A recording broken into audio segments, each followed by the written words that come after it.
Selamat pagi, sidang jemaat yang terkasih di dalam Tuhan. Tema renungan firman Tuhan pada pagi hari ini adalah mahkota duri. Kita baca di dalam Yohanes pasal yang ke-19, ayat yang kedua dan ayat yang kelima.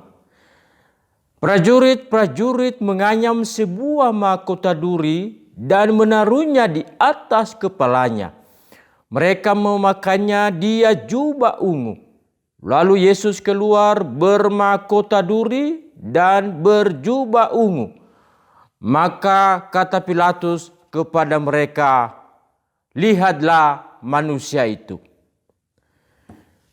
Sidang jemaat yang terkasih di dalam Tuhan, duri tumbuh di bumi akibat dosa yang telah dilakukan oleh manusia pertama, yaitu Adam dan Hawa. Hal ini bisa kita baca di dalam kitab Kejadian pasal yang ke-3 ayat 17c dan ayat yang ke-18. Maka terkutuklah tanah karena engkau, dengan bersusah payah engkau akan mencari rezekimu dari tanah seumur hidupmu. Semak duri dan rumput duri yang akan dihasilkan bagimu, dan tumbuh-tumbuhan di padang akan menjadi makananmu. Demikianlah firman Tuhan. Namun Bapak, Ibu, dan Saudara, dengan kematian Kristus di atas Kalvari, kutuk telah diambil alih oleh Kristus dan digenapinya di dalam dirinya. Di dalam kitab Galatia pasal yang ketiga ayat yang ke-13 dikatakan, terkutuklah orang yang digantung di atas kayu salib.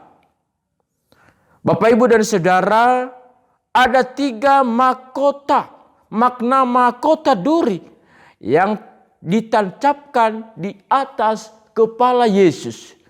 Yang pertama itu adalah mahkota penderitaan. Tadi bisa kita baca di dalam Injil Yohanes pasal yang ke-19, ayat yang kedua dikatakan, prajurit-prajurit menganyam sebuah mahkota duri dan menaruhnya di atas kepalanya. Mereka memakaikan dia jubah ungu. Saudara-saudara, alangkah sakitnya ketika mahkota duri dipasang, ditancapkan di atas kepala Yesus. Darah mengalir sampai ke dahinya. Sampai dia berkata di atas kayu salib, dia mengatakan, "Elroi, Elroi, lama sabachthani." "Allahku, Allahku, mengapa engkau meninggalkan aku?"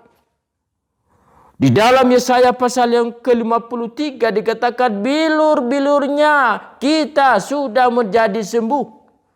Saudara-saudara yang terkasih, penderitaan yang dialami oleh Kristus ketika ditancapkan mahkota di atas kepalanya menjadi kesembuhan dan menjadi berkat bagi kita sebagai orang percaya. Hal yang kedua, mahkota duri yang ditancapkan di atas kepala Yesus, makna yang kedua adalah mahkota ejekan. Hal ini bisa kita baca di dalam Matius pasal yang ke-27 ayat yang ke-29. Demikianlah bunyi firman Tuhan. Mereka menganyam sebuah mahkota duri dan menaruhnya di atas kepalanya, lalu memberikan dia sebatang bulu di tangan kanannya. Kemudian mereka berlutut di hadapannya dan mengolok-olok dia, katanya, "Salam, hai Raja orang Yahudi." Juga di dalam Matius 27 ayat 39 sampai 44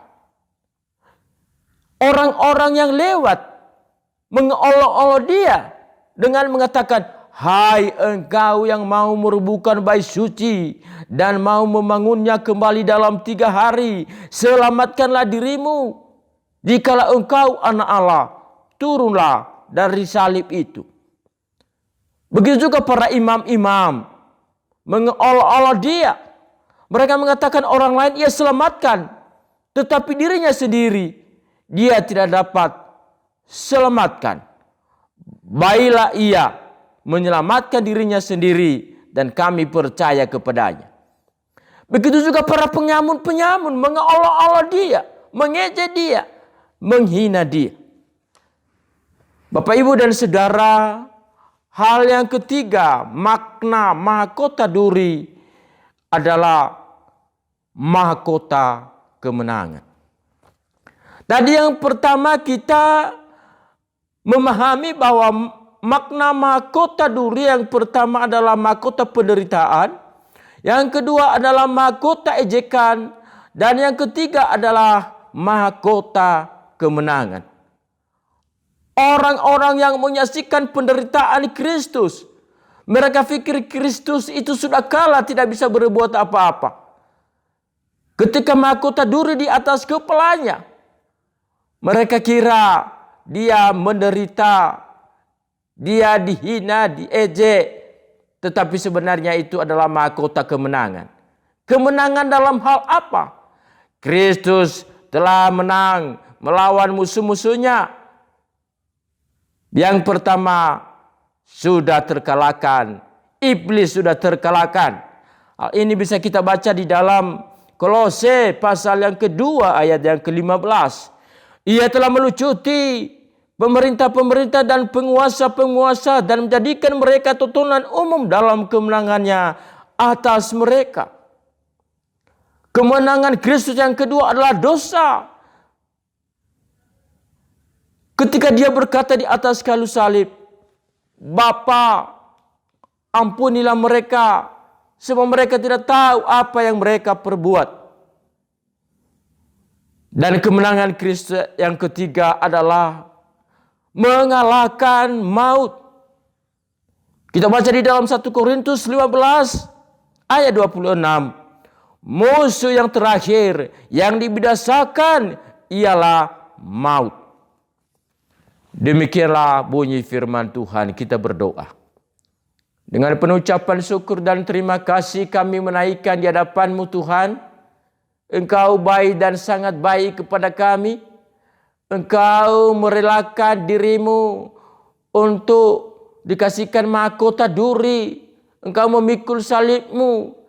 Engkau diejek, dihina. Demi kebaikan, demi keselamatan kami orang percaya. Seluruh sidang jemaat Tuhan yang mendengarkan firman Tuhan pada pagi hari ini, mereka dikuatkan, mereka dihiburkan di dalam nama Tuhan kami Yesus Kristus. Haleluya. Amin. Ku kan tenang bersamamu Bapa. Mengalir kuasa dari tempat maha tinggi, Bapa kekal mulia, Kau hadir di sini, memulihkan hati dan menyembuhkan yang terluka. Ku kan tenang bersamamu Bapa. Ku kan tenang bersamamu Bapa. Ku kan tenang bersamamu.